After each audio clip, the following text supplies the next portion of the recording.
It's an interesting time for business.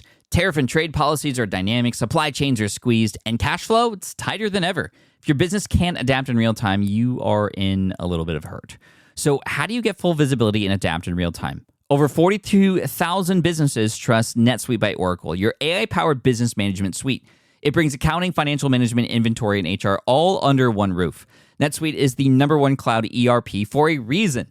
It's your single source of truth, giving you the data and control you need to move quickly. Real-time forecasting helps you move into the future with confidence, and with AI built in, you can automate the busy work and focus on strategy.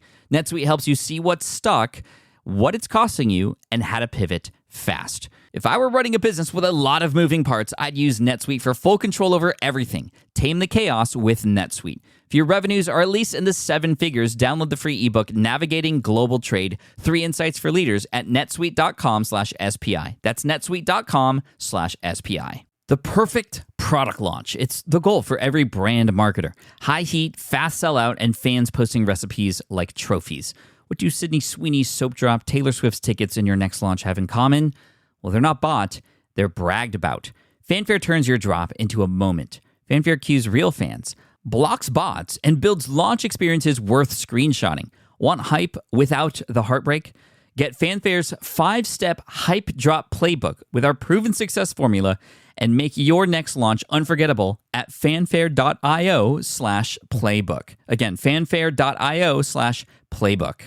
If you don't have any testimonials, do a beta test or get just some sort of social proof. Put your course to the Sinatra test that if you can make it there, you can make it anywhere. And that could be your own story. If you defeated all odds, you're a busy mum of 3 with 5 dogs and you're just being pulled in all directions all the time and you manage to get your business off the ground, then it doesn't matter if you don't have 30 testimonials. Tell your story in a way that people can relate to. And, if you could make it, then your customers can make it too. Wouldn't it be great? I mean, just imagine if you knew exactly what words or phrases to say to get people to open more emails. Imagine what it would be like if you knew exactly how to tap into the minds of your audience when you write the next sales page so that you can convert more students or more customers to your courses, whatever it might be. Today, we're going to be talking with expert conversion copywriter Abby Prendergast, who has worked with some incredible people, hundreds of people, to sell a load of things for them, including people like Amy Porterfield. And you can find her at aptcontent.co.uk. But this half-hour conversation that you're about to listen to is going to tap into some of the most important lessons that you can learn when it comes to making it work online and how to convert people, especially if you are not really great at doing so. And I'm not really great at doing this either, so this was a learning lesson for me as well. And Abby is just incredible, and she's also very helpful. So definitely pay attention. Get out that notebook. This one might be one to re-listen to. So here we go. Here she is, Abby Prendergast from aptcontent.co.uk. You're listening to the Smart Passive Income Podcast, a proud member of the Entrepreneur Podcast Network, a show that's all about working hard now so you can sit back and reap the benefits later. And now your host. He thinks literally anyone can build a successful online business, but not everyone has the patience to do it. Pat Flynn. Abby, welcome to SPI. Thank you so much for being here today. Thanks so much for having me. It's a pleasure to be here. So you are a conversion copywriter. In your own words, what does that mean exactly? Okay, so a conversion copywriter makes it their mission to understand the audience that they're selling to. So rather than just guessing at what kind of messages are going to convert, guessing at what's going to make the sale, actually doing extensive audience research, doing voice of customer research, so that rather than just pulling marketing messages from thin air, you're actually speaking in the language that your audience is speaking, hitting on the pain points, the frustrations, the desires in their own words. And that not only increases conversion, it's also an opportunity to create a really meaningful connection between you and the customer. I think when people hear the word copywriter, it's like, oh, they're just writing words so that I can make sales. But I love how you went directly to where those words should be coming from, the sort of origin of that. How did you first get into copywriting? Was this something you were always into and what you started out with, or what were you doing beforehand? I think like most copywriters, I just loved writing. I did an internship in China while I was studying, and that was doing copywriting and editing for a PR agency. And then at the end, I said to them, you do realize I can just do this at home for you. And you don't have to deal with all of these interns that don't know what they're doing. Just, I'll do it from home. And they said, sure, let's give it a go. And then when I realized that I could make money with my words, I became obsessed. And to start with, it was content. Then when I realized you could use language to sell people, when I found out what a copywriter was, I started moving towards websites, sales pages, and then eventually got introduced to the world of online course creators, which is where I found my passion. And since then, that's the audience I've been writing copy for. Who have you helped with their copy? I've helped, I would say, probably hundreds of course creators now. Some of my big fish clients, I guess, would be Amy Porterfield. So I worked with her in 2022.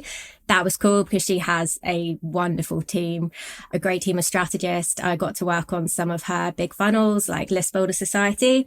I've worked with copy hackers, which was fantastic because Joanna Weeb is my mentor. She kind of got me into conversion copywriting. So when she asked me to write a sales page for her, it was very nerve wracking, but that was really exciting. That's really cool. Well, I am so excited to dive into more of your superpower today. And if, a lot of the audience who's listening is not quite yet at Amy Porterfield status and may not be able to hire a professional conversion copywriter yet, I mean, if they are, then they should definitely check out what you have to offer. You have a book as well and resources we'll share at the very end. But for the beginner who's starting to sell their very first thing, let's say it is an online course or a community or something, when it comes to the voice of customer, the VOC that you mentioned earlier, discovering from who it is that you're serving, how does one go about doing that? What is the mechanism, the actual tactics to get that information from them? How do you do that? Is it a giant survey? Is it tell me a little bit more about that process. So my absolute favorite way to collect voice of customer is by having one-to-one conversations with people.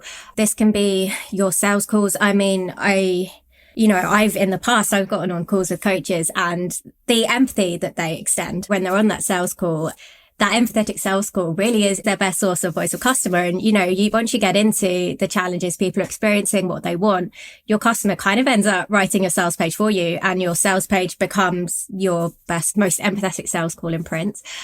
I also love Facebook groups, Facebook communities. People post in there when they're feeling frustrated, and those emotionally charged moments are just epic for voice of customer. So rather than people saying, I'm struggling to grow my blog, they'll say something like, I'm losing my mind over SEO. It's so confusing. I'm crying on the kitchen floor at 3 a.m. because I just don't know what I'm doing. And these YouTube videos are not making it any easier. And that's the kind of thing that when you put that into your copy, your reader feels like you've read their mind. I think in the entrepreneur community, people talk a lot about how we buy from people we know, like, and trust. And that's awesome. And it's true. But I think there is a fourth dimension that we buy from people who understand us. So that really is the purpose of voice of customer, to understand your audience and drop into the conversation that they're having with themselves. So to loop back around, sales calls, always record those as well. That would be another tip. Use a tool like Otter or Fathom, I think, to just transcribe those. So when you're writing, you can just pull from them. Facebook groups. And then if you do have an evergreen funnel, you can build various touch points into that funnel to collect that voice of customer. So my favorite is a thank you page survey, because people have literally just signed up for your lead magnet, your webinar. That's what marketers like to call a seducible moment. You've just given them something they feel obligated to reciprocate, and they're going to tell you what was going on in their life when they made that decision to opt in. Amazing. When you have a transcript from one of those conversations or survey results in front of you, and it's a sea of words, and you have a blank page, if you will, that is a sales page that you're trying to write, what's going through your mind? What are you looking for in particular? Are there any signals that okay, this phrase is the right one versus this phrase? How do you filter what is said and captured to what ends up on a page? So the first thing I do is I have a messaging guide, kind of a framework. So I'm looking for problems, desires, and unfulfilled dreams. And then beyond that, it would be objections and frustrations with their current behavior. So what I start doing is just looking for frequency. So what's the most common problem that people have? Because if it's coming up a lot, that's usually the one that you're going to want to lead with. If I'm going through thousands of responses, I'll do it on a spreadsheet, and then I'll start looking for the voice of customer once I've kind of got those messaging buckets. So for example, a freelancing course, people might say their number one problem might be struggle getting clients. And then their second one might be management. So I'd organize it into messaging buckets. And then the next thing would be to look for a sticky voice of customer. I've tried really hard to break this down into something concrete, but the best way I can describe it is, does it make you feel something?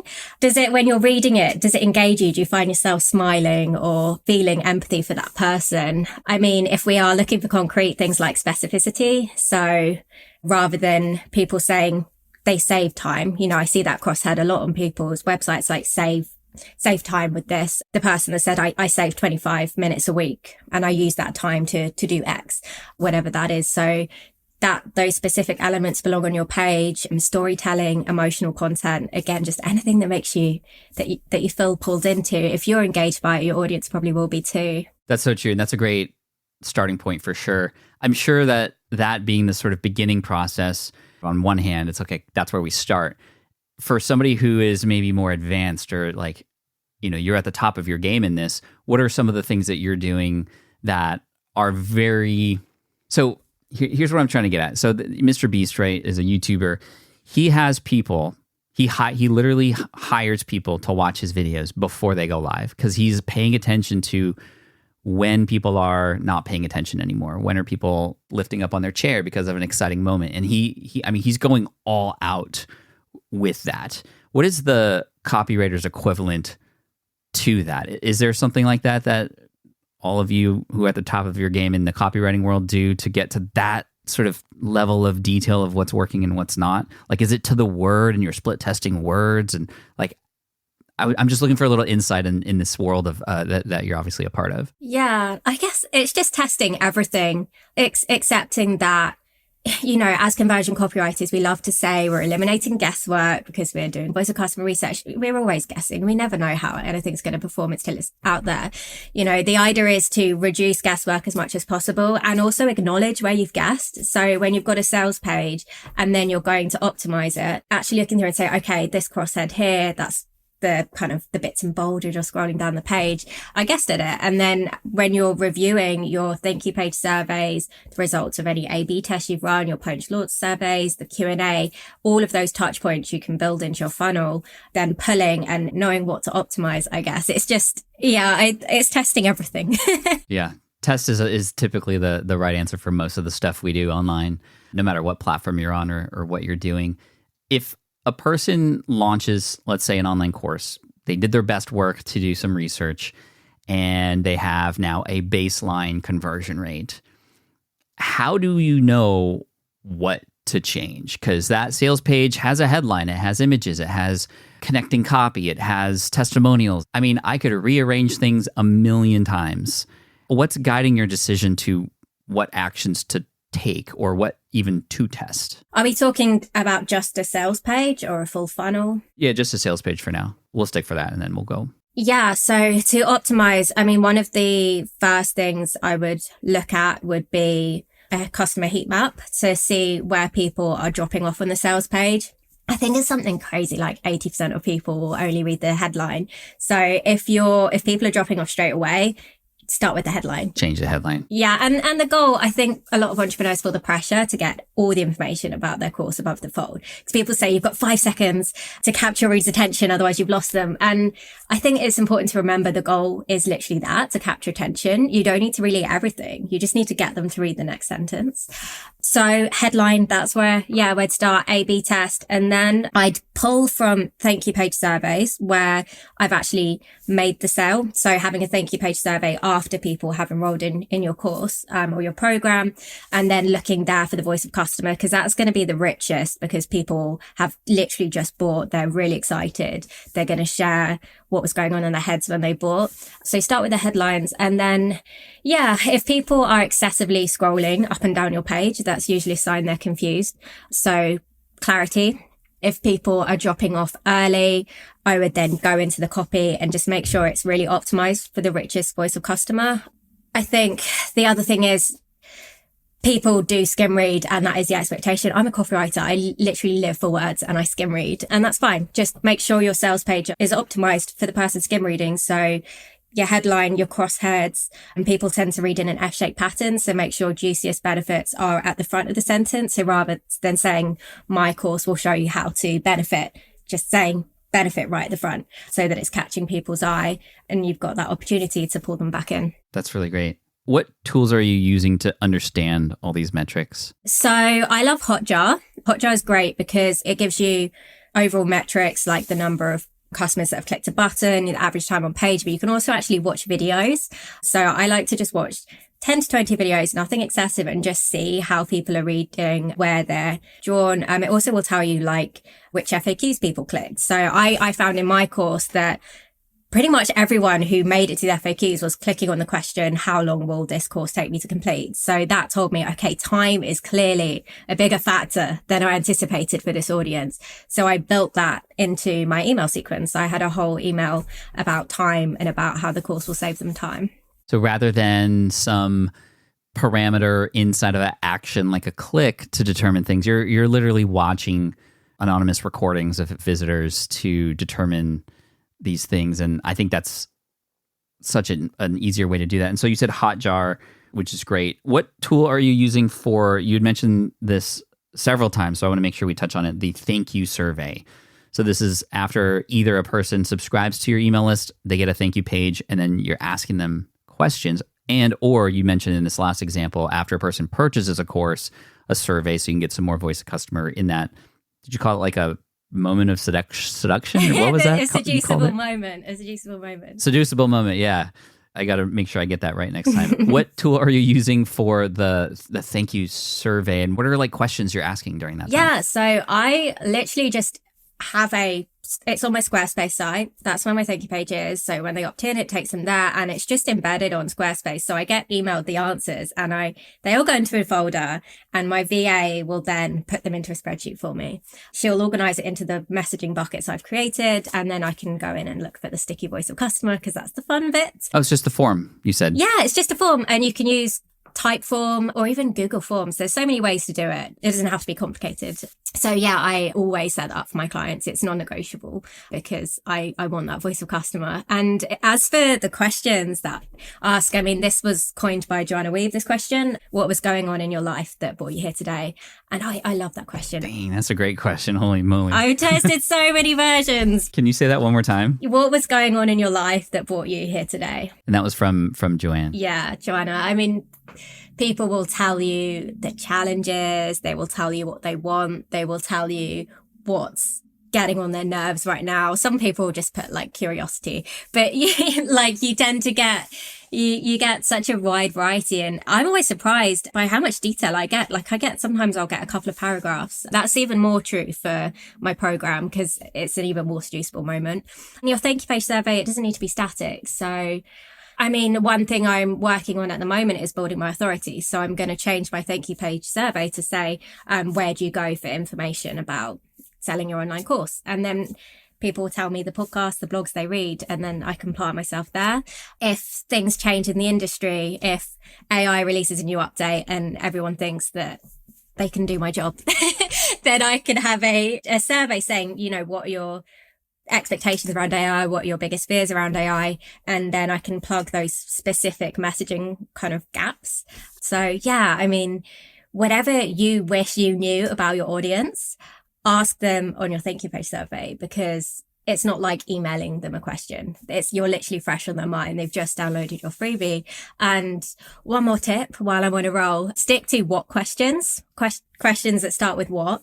Questions that start with why can just sometimes feel a bit accusatory. Like if I said to you, like, why haven't you set your evergreen funnel up already? You might be like, whoa, okay. But if I say like, what's kept you from setting up your evergreen funnel? It's softer. It opens up the question more. To answer your question, anything, whatever you want to know, put it in your thank you page survey. So good. That was amazing. Running a business means legal questions are inevitable. Is this contract or agreement solid? What can I do if a client won't pay me? Am I set up properly for taxes? Well, rather than trying to navigate all of this on your own or searching endlessly online, imagine having a law firm on your side without the high hourly rates. That's exactly what Legal Shield's small business plans offer. With Legal Shield, entrepreneurs get access to real legal support, contract reviews, collection letters, guidance on business formation, and even help handling IRS audits. Members can book consultations, upload documents through the app, and work with a provider law firm that understands small business laws in your state. You also get proactive help on tax and trademark questions so you can stay ahead of legal risks. And if a client delays payment, Legal Shield can send professional collection letters to help you recover what you're owed, all for a fraction of what traditional attorneys charge. Go to LegalShield.com/SPI or call 833-570-9980 to learn more and get big business legal support without a big business budget. That's LegalShield.com/SPI. Do you know the secret to businesses that are scaling faster than ever? They're using Upwork to tap into a diverse pool of skilled freelancers across various industries. With Upwork, you can find specialized freelancers in marketing, development, design, and more. Experts who are ready to help you take your business to the next level. I've personally used Upwork myself and can vouch for it. Posting a job on Upwork is easy. With no cost to join, you can register, browse freelancer profiles, get help drafting a job post, or even book a consultation. From there, you connect with freelancers that get you and can easily hire them to take your business to the next level. Upwork makes the entire process easier, simpler, and more affordable with industry-low fees. Post a job today and hire tomorrow with Upwork. Visit Upwork.com right now and post your job for free. That is Upwork.com to post your job for free and connect with top talent ready to help you grow your business. That's Upwork.com. Again, Upwork.com. You mentioned AI. We'll get into that in a sec because I'm always so curious about experts' takes on AI in industries that everybody's saying AI will take over. So we'll get into that in just a minute. But on a scale of 1 to 10, 1 being not that important, 10 being like it is literally one of the most important things, if not the most important thing. How important are testimonials? This is tough. Why isn't it a 10? I'm curious, like what's going through your mind right now? Because there are going to be course creators listening that have no testimonials and they can still sell their course. Therefore, they're not absolutely necessary. So it's not a 10 in that regard, right? I mean, I could relay some statistic, like I think it's like something like 86% of people will be less likely to buy a product if there's no testimonial. They're super important. I just don't want to say a 10 because I know that when you're starting out, you don't have those testimonials. That shouldn't stop you from selling your course. I mean, just get at least like 2. Get at least 2. Just show that. I think it was something like people read 1 to 3 before forming an opinion on your product. So if you can get 3, you're all right. Okay. So would you say like an 8 or 9? Yeah, let's go for an 8.5. The number is not important. It was just the interesting way to open up the discussion. And so I'm curious for those who are listening, who are likely going through their first iteration of a course, for example, how do you sell without a testimonial? What becomes the most important thing in that moment? If you don't have any testimonials, do a beta test or get a testimony from a client. I mean, just some sort of social proof. I mean, one study I find interesting, I think, where did I read this? I think it was in Made to Stick by Chip and Dan Heath. And it's about a distributor company in India. And there were so many distribution companies that they couldn't compete. So they, instead of trying to have like the most social proof, the most reviews, they picked one client. They took on the responsibility of delivering every Harry Potter book to every bookstore. And it was such a complicated job because you couldn't deliver them early because then if people can open doors early, they had to be all delivered at exactly the same time. And by having that one case study, that one testimonial, they were able to then secure bigger business because they pulled that off. So I think it's put your course to the Sinatra test, that if you can make it there, you can make it anywhere. And that could be your own story. So if you, again, the Sinatra test. I love that. Yeah. If you defeated all odds, you're a busy mum of 3 with 5 dogs and you're just being pulled in all directions all the time and you manage to get your business off the ground, then it doesn't matter if you don't have 30 testimonials. Tell your story in a way that people can relate to. And, if you could make it, then your customers can make it too. Yeah, that's great. I love that answer. Thank you. I'm having such a great time talking about copywriting. I never thought that could happen. This is amazing. So before, again, we get into AI, I have somewhat of a selfish question, and I think it's asked on behalf of the audience. You had mentioned Sinatra test. That is a very sticky, fun, memorable way to frame some lesson that you just offered. Tell me a little bit more about your thoughts on the importance of creating that in your own business as a personal brand, as an authority, to coin things, to create your own proprietary frameworks and this kind of stuff. I think I'm having a hard time convincing people, maybe just I haven't said it enough, but I've found it very impactful to sit down and try to get a little creative with the way that I'm teaching something so that it becomes more memorable. Do you have any tips on how to do that? And can you speak to the importance of that as well? I can speak to the importance of it. I mean, I read recently people see 6,000 ads a day. That's crazy. So if your message isn't sticky, then people are going to forget it. It's icky. Yeah, it's icky. I love that. Brilliant. There we go. That's sticky.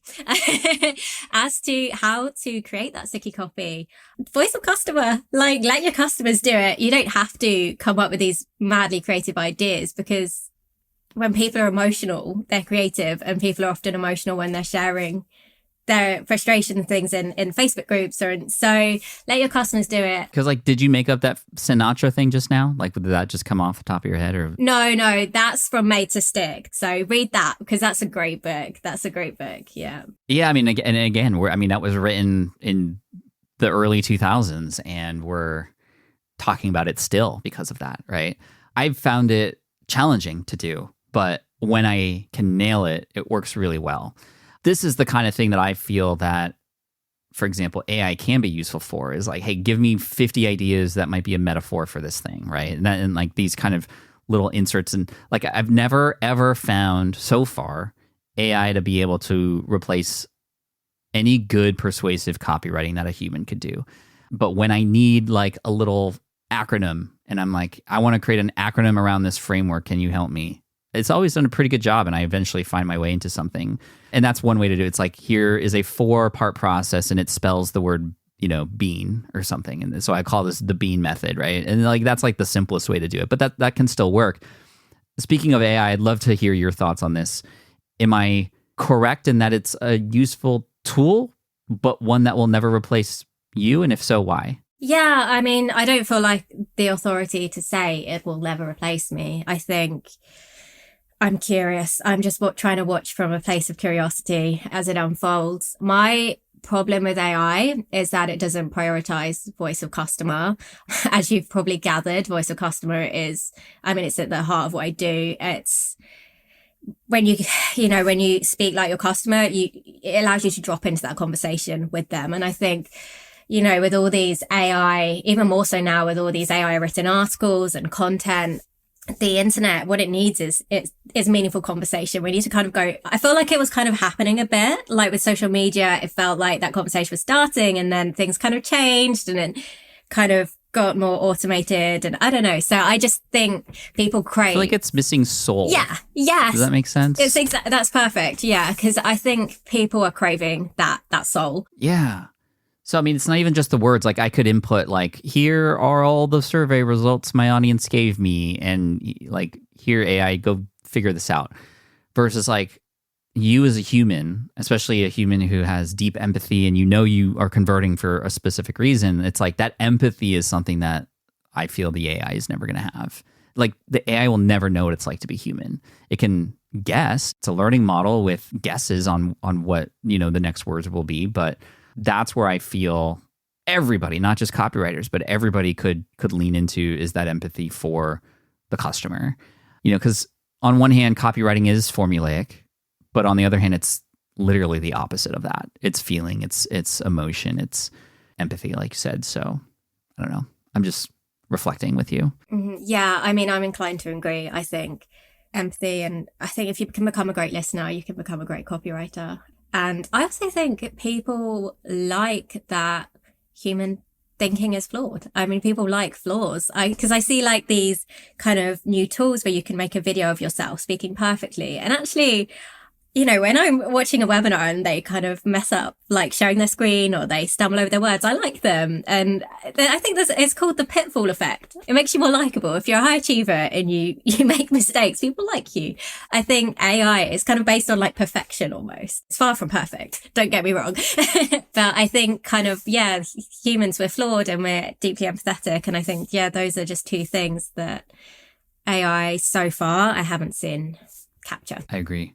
As we finish up here, and this has been an incredible conversation, thank you. And I'll make sure to obviously mention the webinar that you have that people can watch, and also aptcontent.co.uk is where we can see what services you have to offer in case people want to work with you directly from there. So we'll reiterate those links after. But to finish up, I'm curious your thoughts. You've been in this business and in this space for quite a while. Things are changing, not just in the AI space, but just people are changing, and the way people consume are changing, and what best serves an audience has changed. What do you see happening in the next couple years in terms of for content creators, for experts, for authorities to be able to best serve their audiences? What are you feeling is the direction things are going? Is it still going to be online courses? Where are you feeling things are going for us experts out there? I don't see online courses going anywhere. I just think the standard has changed. Don't put out an average course. Make your benchmark to be exceptional. And you are. I'm sure you are. Whoever's listening, you're exceptional.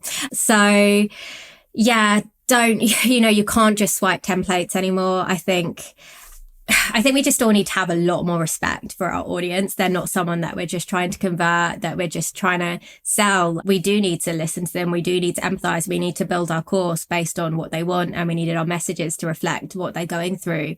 If people can't imagine your course in the context of their lives, it's just going to be more white noise. I mean, the market is becoming saturated, but that's just your opportunity to be better, to do better. And I think I am getting the sense that people are wanting more live interaction. So I think having a student community, actually showing your face more as well, having some live elements of your program will serve you well. Yes. We made a business model change on our end. We still have online courses, but they're built around the community. They're community-powered courses, as we like to call it. And we've seen such incredible results so far. I mean, completion rates are 3x what they were before. So always staying on top of the audience and listening. And it was through listening and conversations, like you said in the beginning, to loop back around, that helped inform where to go. So I love this. You have a book. Can you tell me about the book a little bit and what people can expect from it? I think by the time this episode is out, we'll definitely have that book available. And where can they get it? Yeah, so the book is called Day One Evergreen, and it's basically my response to people saying you just have to live launch so many times before you can even think about going evergreen. And I'm picking a fight and I'm saying, no, you can go evergreen from day one, but you need to build these 10 feedback touch points into your funnel so that you can let your evergreen funnel be a dynamic organism that kind of evolves and changes with your audience, with the world, with the seasons. So it is essentially, I guess, a book on optimization, but made simple and made actually enjoyable. It's a book on listening, and it is a book on how to step out of your business and into that lovely life that we were all promised when we became course creators and woke up to sales every day. Yeah. So again, you don't need to live launch or beta launch with people live and teach in person or online in real time. You can create this thing and then get it to a point where it can begin to start generating some residual income for you over time. But following these 10 steps that are mentioned in the book, where can people go get the book, and what's the name of it one more time? It's Day One Evergreen by Abby Prendergast. It's up on Amazon for sale, and I'm going to be launching it in print in October. Nice. Well, congratulations on the book launch. I know how that is and how exciting that is. And I look forward to reading it and writing a review for you. Oh, lovely. Thank you. I look forward to that. Even though it's not a 10 to get a review on something, like, I guess I'll do it. No, I'm just kidding. Yeah. Thank you again. And everybody go check out Abby's stuff. I'll mention the links right after this. And take care. Thank you again for your time today. Thanks, Pat. It's been a pleasure. All right. I hope you enjoyed that conversation. I definitely did and learned a lot. And especially for those of you just starting out, I hope this is encouraging. And as you can see, it is actually a lot simpler than we often make it out to be.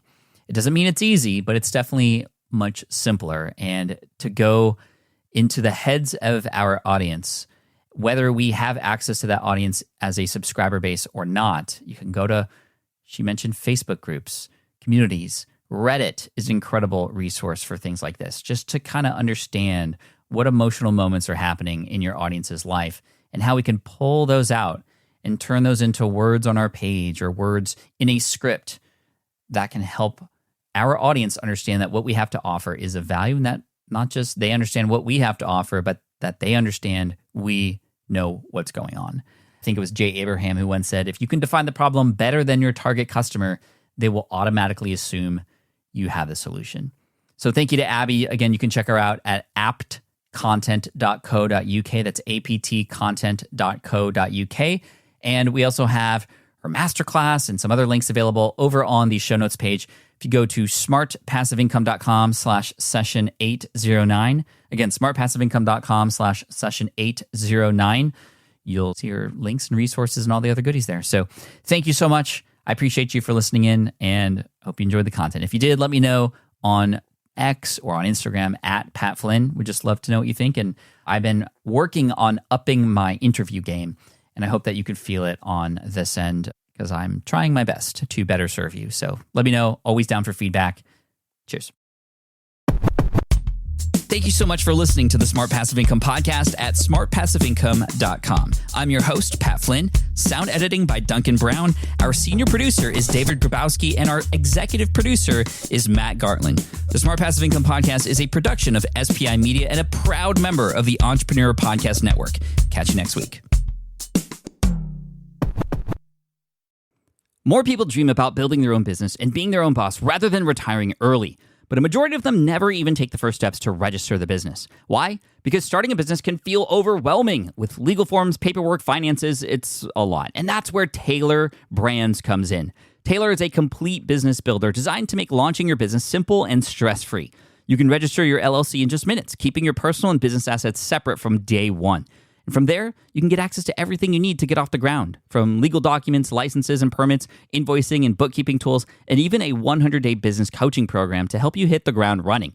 You'll also get a free personalized business plan, branding tools, and so much more. And of course, our listeners get an exclusive 35% discount to get started. Just head to taylorbrands.com/SPI. That's TAILORBRANDS.com/SPI. Stop dreaming, start building with Taylor Brands. Hey, fellow podcaster, does this sound like something you've experienced? Record your podcast episode on one platform, download the files, edit in another app, then fire up a different tool just to create these social clips. Well, it can be clunky, time-consuming, and frankly overwhelming, especially for creators trying to grow.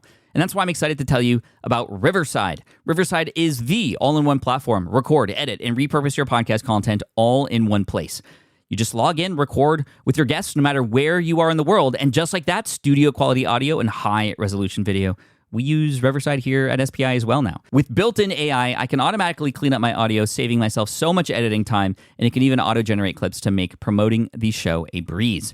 And with Magic Clips, I can grab the best moments and repurpose them as short-form video, perfect for YouTube Shorts, TikTok, or Instagram, without re-recording a thing. So if you're tired of juggling tools and want a faster, simpler way to create and scale your content, it's time to try Riverside, built by creators for creators. Just go to smartpassiveincome.com/Riverside and use code SMART to get 1 month free on the Pro plan. That's smartpassiveincome.com/Riverside, promo code SMART.